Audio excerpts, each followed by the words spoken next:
What's up, y'all? It's your boy Byron, the instructor here, and I want to talk about something. For everybody out there that says they support the Second Amendment, but then they kind of are on the fence about gun control when it comes to this guy here. Yes. Now, for those internet guys that, like to always talk, just going to lock that back. Clearly, there's no magazine here, right?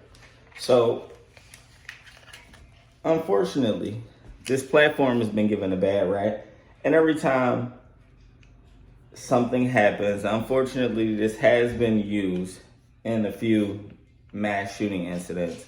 And what happens is this tool becomes under attack, and people always say, what do you need it for? Well, it's not to necessarily say that I need it, but it's my right to have it if I'm legally allowed to do so. Okay? Now, I do get it. Now, I want to also say, those tragedies are always going to be something we remember, and they're definitely tragedies. And my heart goes out to all of the family members that lost someone, all of the people that experienced those situations and had to live with it. But the biggest thing is the media tries to use those things, as well as politicians, to make this seem like the big bad guy, right? When the focus should just be on making sure illegal guns are off the streets. Because one of the problems that we have out here, a lot of crime scenes involve illegal guns that weren't obtained legally. So the thing you got to remember when it comes to these conversations is that when you say you're pro-gun and you're for this and that law, okay, understand that you, as the legal gun owner, is going to have a problem securing a firearm while a criminal is going to go find one off of the street somewhere. Criminals are not going into stores to purchase guns. And please do not get caught up. Everybody wants to talk about this gun show loophole. I have been to gun shows. I have purchased guns from gun shows.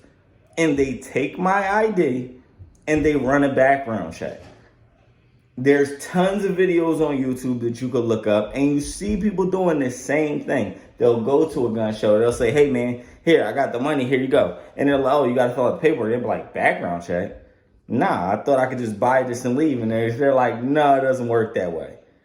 You know what I mean? So don't get caught up with all of the politicians that are trying to say you could go to a gun show and buy a gun without a background check. Now, I will say, in some states, it is legal for you to sell a firearm to a family member or a close friend if you know that that individual is legally allowed to own firearms. Now, I think that's a little loose, but we have to look at all of the statistics. And statistically speaking, the numbers show that as much as people want to blame this big bad guy right here, it doesn't account for even 10%, I believe. The last time I checked, it's under 10% of fatalities that even were attested to this. A lot of these, the biggest one, unfortunately, is suicide. And mental health is something we definitely need to talk about a lot more, so people can kind of better understand some of the things when it comes to mental health and be more well-rounded and look for signs that somebody may be struggling but not know how to reach out for help. So mental health is definitely big. But one of the second things is gang and drug violence. A lot of those two cover up a majority of gun deaths in the country. You don't have to take my word for it. Do your own due diligence and research. But understand how people say, why do you need this?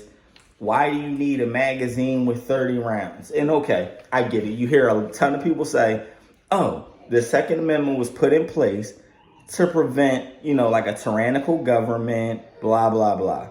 Now, then we have the other people on the other side that argue like, oh, so do you think that your 30-round magazine is going to matter when they have nuclear weapons, tanks, et cetera, et cetera? That's not the point. The point is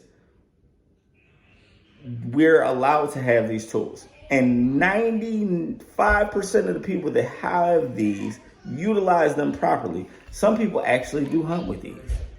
Okay? Not a lot of states allow it because they want to have, the animal have a fair chance to get away. If you miss, you miss. That's why bolt action is one of the most popular hunting rifles. However, don't be fooled. Listen, this is just a tool. And when people say, why do you need it? Why do I need a Lamborghini in a state where the highest miles per hour is 75? Can't really open it up there, right? But if I work hard and that's what I want, and I'm legally allowed to do so, what's wrong with it? Same way I look at it. Now, do I need this? No. Do you need one gun? Do you need 10 guns? Do you need 20 guns? It's up to you. If you're legally allowed to do so, enjoy it. It's your Second Amendment right. Enjoy it, embrace it, and by all means, people, protect it. It's your boy, I'm signing off. Have fun, shoot safe, let's go.